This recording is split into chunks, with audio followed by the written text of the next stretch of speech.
first thing I want to do here in the notes is something I do not want you to write down. Okay? I just want to remind you. Hold on a second. The first thing I'm going to write down here is something I do not want you to write down. This is just a trip down memory lane on long division. Please follow along and don't be typing other stuff. Okay? Now, long division, the process of long division, let me just remind you. Not your favorite thing in the whole wide world, I'm sure. 5 divided by 8, right? So when we would do 5 divided by 8 back in elementary school, we would put the 5 in the house with the 8 on the outside, right? Then you'd put a decimal followed by a couple zeros if you needed them. Sometimes you did, sometimes you didn't. And you would say things like, okay, let's put the decimal point there. How many times does 8 go into 50? 8 go into 50? 6 times, right? Because 6 times 8 is 48. And then you do subtraction, right? And you guys are good at subtraction, and you would get 2, right? And then you'd say, okay, carry down the 0. And how many times does 8 go into 20? 2 times, right? 2 times 8 is 16. And you'd subtract that, and you'd get 4. And I'm running out of room. Carry down the 0. 5, right? And you'd get 40. And you'd subtract and you'd get 0, right? That was your remainder. Your remainder happened to be 0 this time. I'm about to show you the polynomial version of that. But I do not want you to write this down either. I want you to watch. I am never going to ask you for long division. So when we get to questions that say use long division, we're actually going to use a process called synthetic division, which is much easier in my opinion, and about 99% of the population. There are those rare kids that like long division, but most of you are not those kids, at least in my experience. So the question I'm being asked is the one you see in the bottom left there, 5x squared minus 8x plus 3 divided by x minus 2. So in the world of polynomial long division, I would have x minus 2 on the outside, and on the inside I would have 5x squared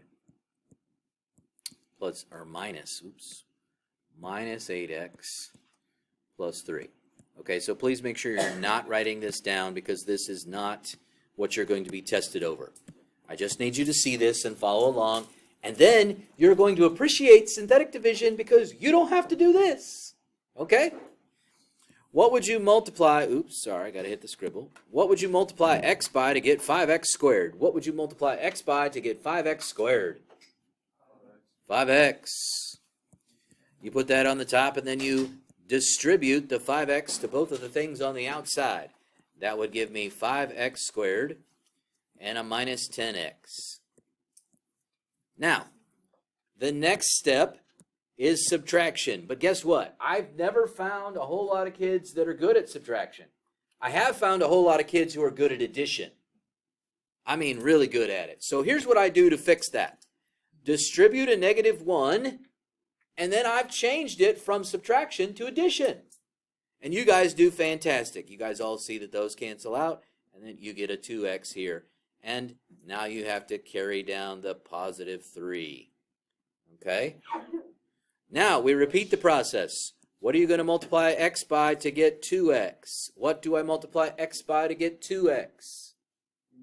Positive 2, right? So you put that on the outside, and guess what? Now I have to distribute this to both of those, and I get 2x and a minus 4.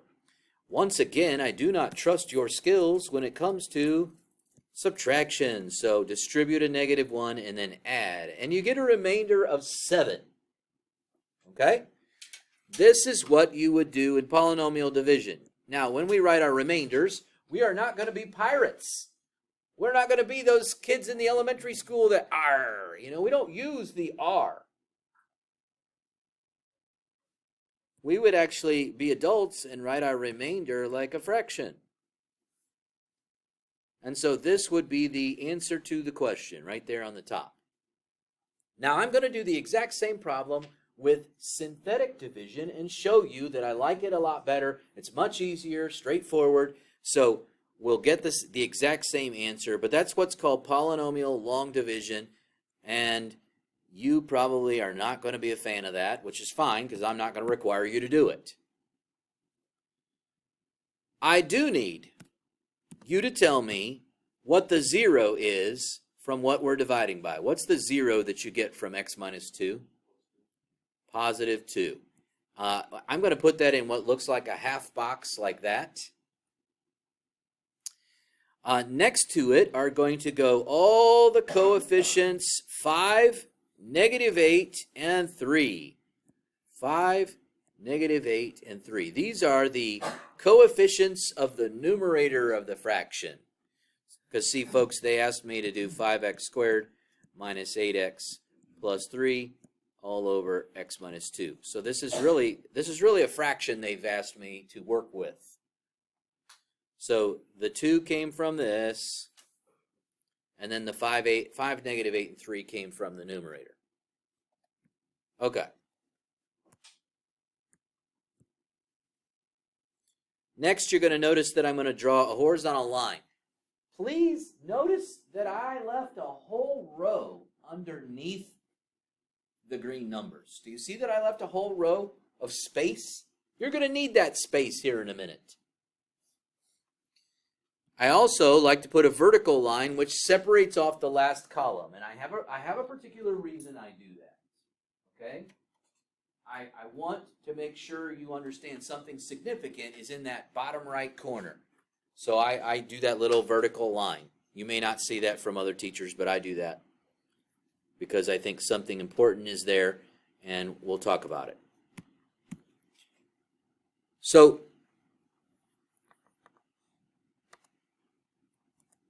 the process of what we need to do, we're going to always drop the first coefficient below the line. Carry that one down below the line. And maybe I should type that in there so you know that I mean business. Carry down below line. Always. That number gets dropped down below the line. I don't care what number that is. The first one always gets dropped down below the line.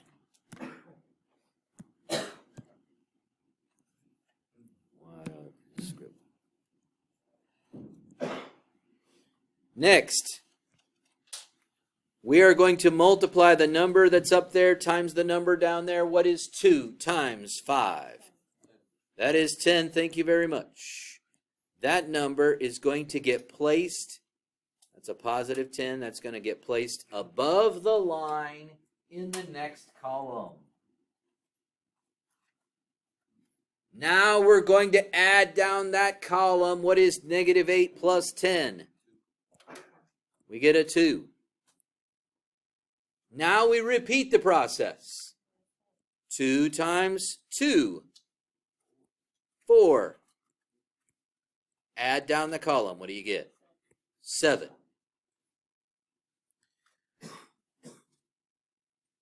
Before we get to the interpretation part, does it make sense? Multiply, add, multiply, add, multiply, add. Now, if I had a much bigger problem, you would just keep multiply, add, multiply, add, multiply, add until you get all the way through. That's why it's so much easier and it's so much less of a headache. You're not looking at all kinds of terms and x squared and x to the first, and it's just multiply, add, multiply, add, multiply, add. Now we need to interpret what we see. Now we need to interpret what we see. On the far right, and you're going to notice that I go in a particular order, we have the remainder right there. Okay? Next to that is the constant. Next to that is the linear term. I went from right to left for a particular reason. Because I have seen over the years that if I go from right to left, you guys make fewer mistakes. If I go from left to right, we have more mistakes made. But if you go from right to left, you'll never screw it up. So what do I mean by the remainder? Well, I got 7 over x minus 2. My constant, remember that a constant is just a plain old number without an x, or any power of x. And my linear would be 5x. This is my answer. It happens to be the same answer as the one I got from long division. But I know for a fact, now I don't know why this doodle, what is that? Okay, that's gone, good. Secure email, what in the world is going on here? Maybe if I jump to, say, this, and then come back to this. Okay, it's gone. Good. Yes, I know we need more practice, folks, with this synthetic division stuff, and we will continue to practice. Okay? So let's set up the next one.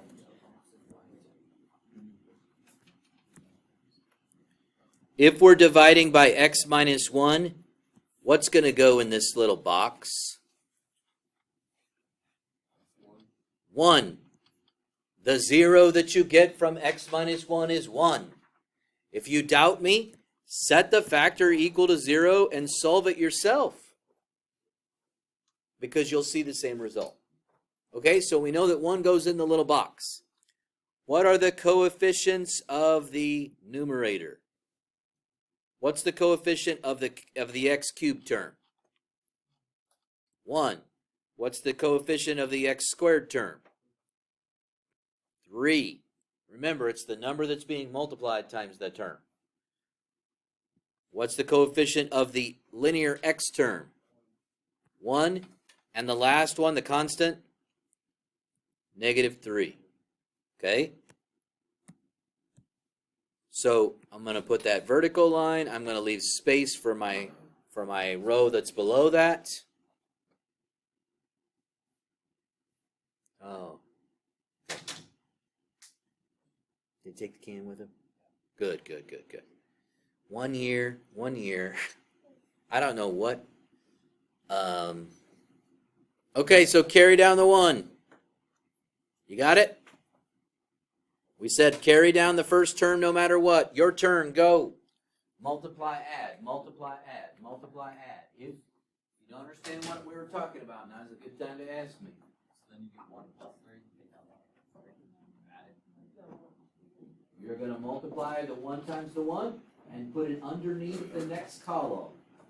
And then that's when you do the adding. Multiply, add, and you're just going to keep repeating. Good, good, good. Keep doing that. I like that. Okay, so what's 1 times 1? So change that one. There you go. And then, yep. And then repeat the process.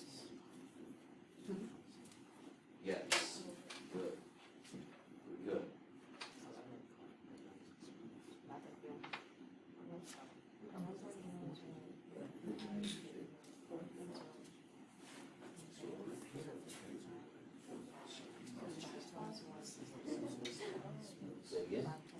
So now we're going to multiply these two. Put that right underneath the 3. Now add down the column. Oh. Now do it again. Multiply. Put it underneath. And then add. Multiply, add. Multiply, add. Multiply, add. Question. The quotient ended up being see part of it right there was 5x plus 2 plus, here, I'll just write it on the chalkboard back here. 5x plus 2 plus 7 over x minus 2. So that's what our final answer was. So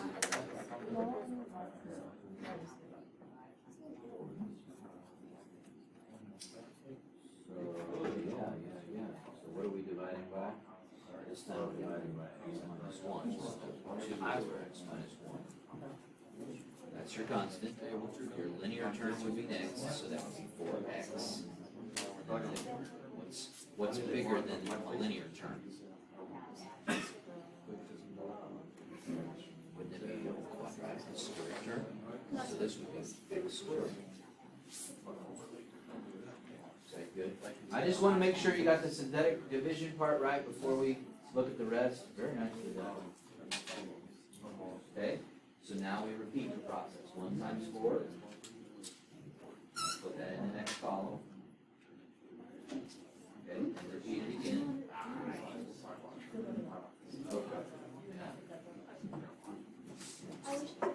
Good. All right. Okay, now I do like the fact that you know that this is the remainder. First of all, your synthetic division looks great. Now that is the remainder, that is the constant. This is your linear term. This one's going to be the quadratic term. It's building and getting higher exponents. Good job. Use the trash can. Nice job. Higher above that? No, you're fine. Did you use it? Okay, I was going to make sure it does like that. But I'm like, thank you for taking it. I'm like, yeah. Never want to. We had one year someone said, were you here when he sent the freshman over and they didn't make it in the hallway? And I was like, why didn't they sit over the trash can? So I don't know if this was like, let's say it's like. So there's like it doesn't have so Yeah. When I work out,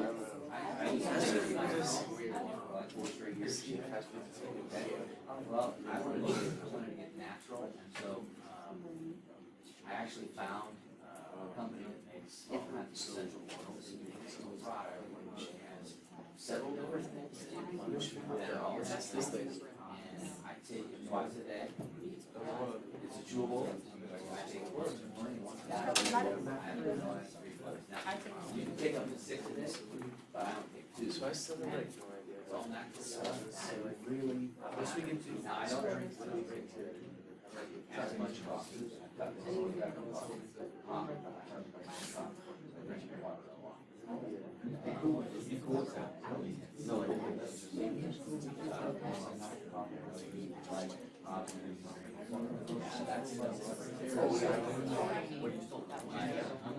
That's your worst I enemy. know, I remember from that. Okay. Several of you are doing really good at this. We did the multiplying, and we wrote it down in the next column, and we added down the column. And we multiplied again, and we added down the column. And we multiplied again, and we added down the column. Lots of you got a remainder of 2, correct? If you did not get a remainder of 2, we've got to look at it. Now we need to talk about interpreting what we see.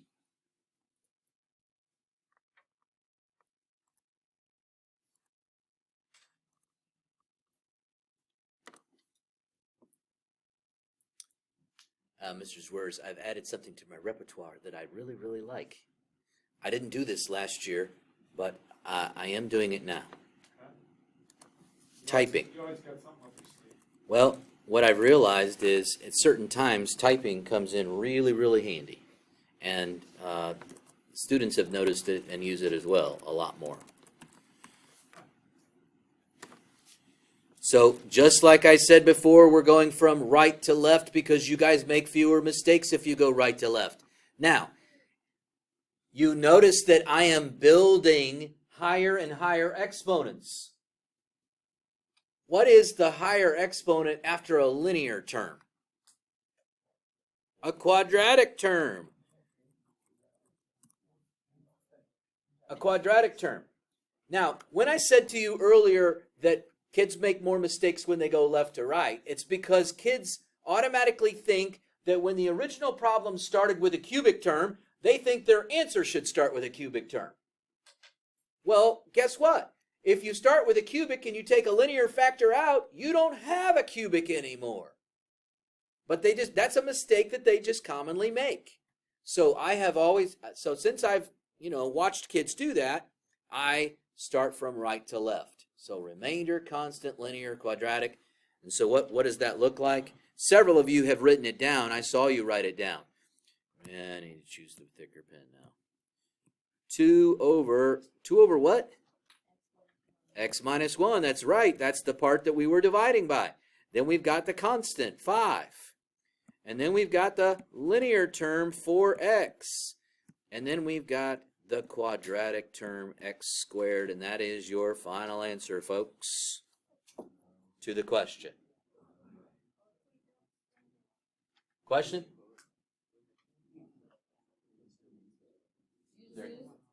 Say it again. I did. So the interpretation part is we need to understand what does that mean? Well, that's the remainder. There's your constant. There's your linear. There's your quadratic.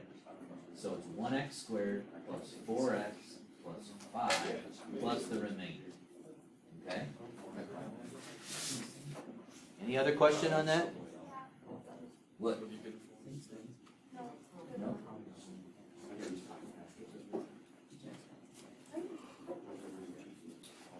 Okay. I don't know why this secure email thing keeps popping up on the screen. I don't get that. Okay. Let's do the next example.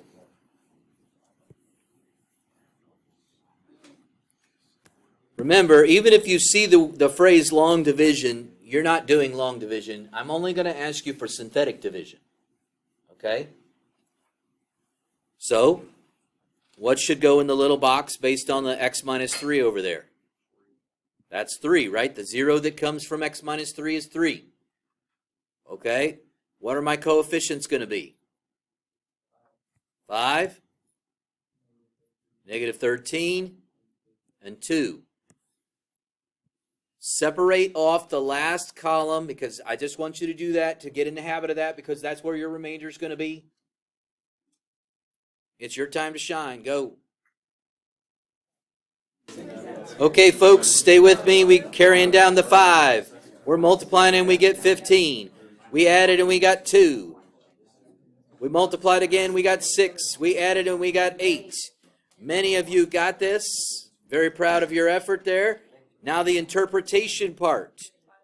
Going from right to left. What's the 8? It's positive 8 over the remainder. Make sure you start with the remainder. In my opinion, you will make fewer mistakes. And those of you, I'm serious. I had a couple people in here who didn't go from right to left, and they did exactly what I've seen other kids do in the past. They had one too many exponents on things. They need to know that this is the constant, and this is the linear. And trust me, if you go from right to left, you won't make a mistake. Now, in the 5-1 to 5-3 test that you just took, I never had you do synthetic division when you factored, but you could have. We could have done synthetic division on all those questions, on many of those questions. What do you think the remainder would have been on every one of those on the last test? 0. That's why we didn't do it. Because everything on that test was factorable. Now, what do I mean by that? I mean that it went in evenly. Like, for instance, when you're in elementary school, and they would say 6 divided by 3, what's your answer? 6 divided by 3? 2. What was the remainder? 0. Because we know that 3 goes into 6 evenly. The remainder was 0. But I never had you do synthetic division on that last test because I knew that every time you would do it, you would get 0. Notice that these 3 questions that we've done have not had a remainder of 0. What does that mean? For instance, in this question, what does that mean about x minus 3? X minus 3 is not a factor of 5x squared minus 13x, ooh, not s, x, plus what? Plus 2? It didn't go in evenly. Because the remainder is, I don't know if you can see this. Maybe you can, maybe you can't. But it is non-zero. Tomorrow, I'm going to go to the next slide. And what's the first question? The first question for tomorrow is going to look like this. They want to know if x plus 4 goes in evenly. What do you think we're going to find tomorrow? What's the thing that we're going to try to find? The remainder. And if the remainder ends up 0, we'll say yes. And if the remainder is any other number in the universe, we'll say no. Tomorrow, that's what we're doing, guys.